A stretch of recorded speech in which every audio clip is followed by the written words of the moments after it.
You're in the water loop.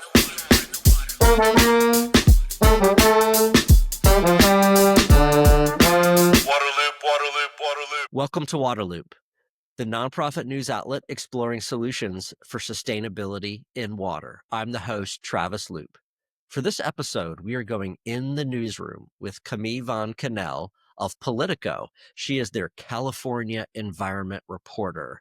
And I imagine you stay plenty busy with all that's always happening out there in California with the environment and water in particular. Thank you for coming on the podcast. Yeah, thanks for having me. So there's a lot to talk about, as I just alluded to, when it comes to water in California. But the story I really wanted to talk to you about is the Delta Tunnel.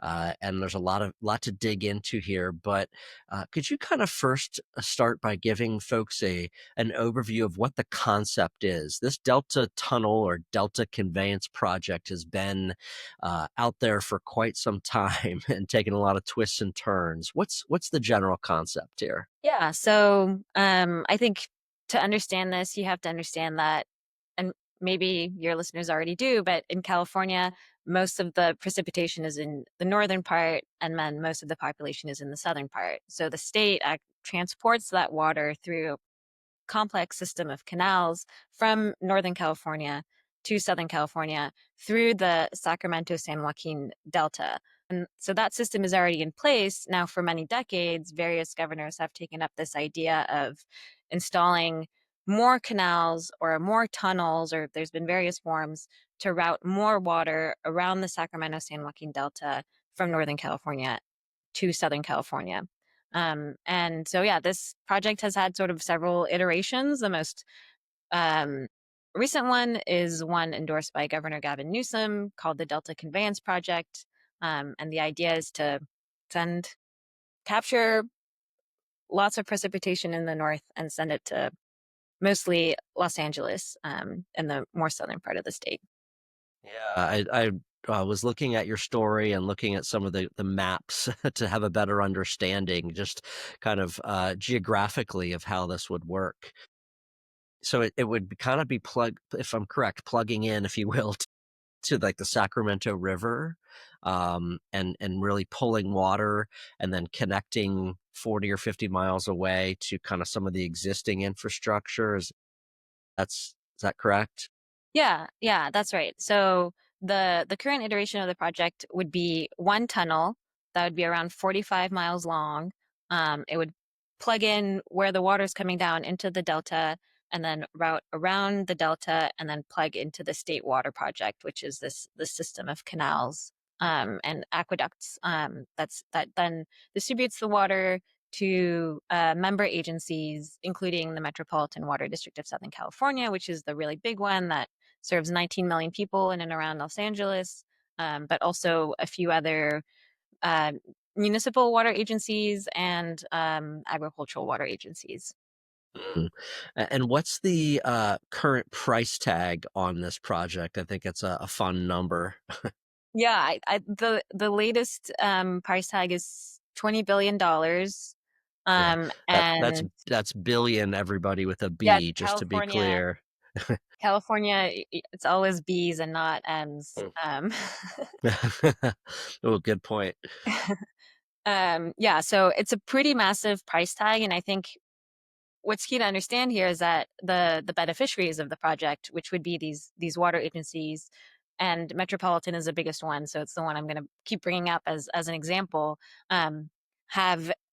would be on the hook for most of that. Like, they would be as beneficiaries, they would pay for the construction and then get benefits from in terms of the water that they receive from it. They haven't all decided yet whether they want to pay for the construction. So the project right now is still in permitting phase. Most of the water agencies are on board for paying for this sort of study phase, permitting phase. And then at some point in the next few years, they'll have to decide whether they are able to pay for the construction, that big price tag. And I think that's going to be a major decision point for these water agencies as they consider how to manage their water supplies in an era of climate change. Yeah, well, that's interesting. So some of the concern with as they're doing this planning, permitting, looking at the feasibility of it, if you will, uh, is mostly probably their biggest concern is cost. It sounds like when it comes to like an entity like the Southern California, the Met, right? Yeah, yeah, it's the cost. It's like the sort of cost to benefit ratio is, I think, Mm. going to be the key factor in all of this. And even in this permitting planning phase, like that costs money. This project has been in the works for decades in various forms, and just paying money like every time and each iteration for the planning and permitting has already drained coffers. Like that's already cost a lot of money. So there's already been sort of a lot of money invested in this project. And the proponents of the project say are like now arguing that really what the project needs is to get fast tracked through that permitting so that the costs of the permitting don't keep going up because of inflation. So that's kind of their current angle, and their current fight in the state legislature. Um, the more you like, whether or not you really go for it in the end, like the longer you wait, the more the costs go up. That's their argument. Is there any idea of how long it will take to build, like once they actually would start construction? Because of course, then the cost of things goes up as you're actually building. Yeah, that's right. So I think under the most optimistic timelines, which would see this project be permitted by the end of 2026, construction would then take another 12 to 13 years at least. So Wow. it's Yeah. a big project. Who is for and who is against this? Some people might just, from afar, see this project and think, "Oh yeah, great. There's a lot of water up here in Northern California. Makes sense. They'd want to send some down where there's always having trouble in Southern California and with agriculture." But kind of what are the different camps here? Yeah, well, I think Northern California is never really happy about sending its water to Southern California. There's always a little bit of a Northern versus Southern California tension, no matter how nice some politicians try to make it look. So the people who are against this project are primarily the communities who would be directly impacted by, say, construction on the project in the Delta. So there's elected officials, state lawmakers, federal representatives from that region who have spent careers fighting against this project because it's a winning talk point to be like, we don't want to send our water to LA. We want to keep it here. We want to keep it for our farms. There's local farms in the Delta who say they would lose out on water and potentially go under if this project gets built. And then there's construction impacts, dust, trucks on roads that would definitely severely impact the local communities in the Delta. So I think that's kind of the one core of the opposition. And then there's environmental groups who are concerned that this project, by routing more water sort of around this really sensitive ecosystem, which is the Sacramento San Joaquin River Delta, would further harm endangered species of fish like salmon, like the Delta smelt, which is a frequent That's a target. famous one. Yeah. Yeah. The, You hear um, about that a lot, as California water is discussed even from Washington, D.C., right? yes, it's a frequent target, frequent villain. But there's other fish, there's other endangered species of fish who that really aren't doing well. Um, so there's concern that this project would make that situation even worse, and then harm. It's kind of a magnificent ecosystem that we have in the Sacramento San Joaquin River Delta. It's this huge marshland, and so there's always concern that somehow that would be harmed. The people for it, I mean, the governors have always been for it. I think Governor Gavin Newsom now, like really, he was a little quiet on it during the first part of his governorship. Now he's like really talking a lot about it. He's in full support of his version of it, which is slightly smaller than past versions. And he's making the pitch that um, it's a climate resiliency project for him. Just curious about, I've noticed that, Governor Newsom kind of pushing this project more. Okay, on the climate resilience piece, what else might be his motivations for pushing this project so hard? You know, you work for Politico. Are there political considerations here? You know, Well, I mean, I think any Democrat now, not to riff too much on politics, because really I'm always an more focused environment on reporter, policy. fair. Um, there's, I think there's this conversation, I think, in the Democratic Party, which Newsom is a figurehead of, on how to deliver outcomes more to the voters, and this idea of like building things maybe as a way to deliver something tangible to voters is like just really part of the mix. And Newsom is looking at the last year and a half of his governorship now, and he said he wants this project permitted by the end of his governorship. Now, who knows what he's doing next? Like, there's been tons of speculation that he's looking at a presidency Sure. run, and he has not committed to that yet. But he's clearly an ambitious politician, and he's looking at the end of his term, and so he wants to get his pet projects done, and this is one of them. Interesting. Oh, there's a lot of things you said about the kind of the camps for and against. I just wanted to comment on, or it's interesting with the Bay Delta. I really had never understood that area and that ecosystem until I spent a little bit of time there and visited and actually had my filmmaker put his drone up just to see what this place looks like and the way the water moves, and even how there's all these islands that have levees around them and farms within them. And I think I talked to a few different farmers and they never complained about a shortage of water. They talked about having to actually, they bring water into their area. Sometimes they'd have to pump it in through those levees, but then they'd even have to pump it out so they wouldn't have too much water left on their fields. So that's interesting to hear about a concern about having enough water. Thing I wanted to ask you about too, you mentioned water for down south and those utilities wanting it. I've learned a lot about a lot of water reuse, water recycling projects that are happening down in Southern California. Big ones planned by Los Angeles, by the Metropolitan Authority there, and those are high dollar projects too. So I just wonder, I'm like, do you need this extra source of water from up north if you're pushing forward on massive, ambitious wastewater recycling that's going to help offset? I don't know if I have a question for you in that all of that, but just kind of thinking about that stuff.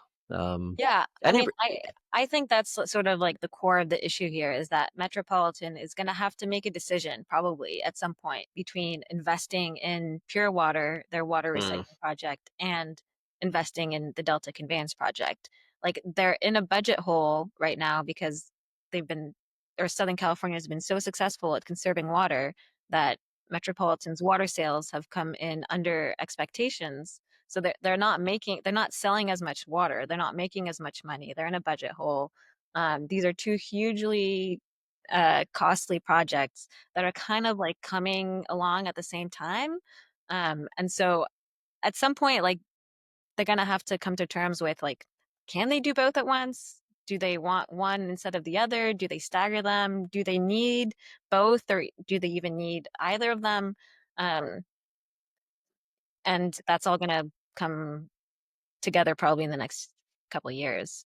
yeah, and of course, one of their other big sources is Colorado River water and tapping into that. And everyone has seen the headlines with the aridification, if you will, of the Colorado River basin and the dwindling supplies and everyone fighting for their piece of the pie there. So and that's an important source that they have to factor into this equation too. So not easy. There's a lot of pieces in the puzzle, for sure.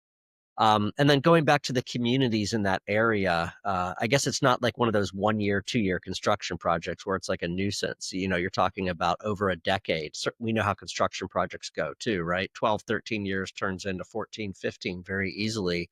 Um, and those are small communities, right, that are kind of in that area.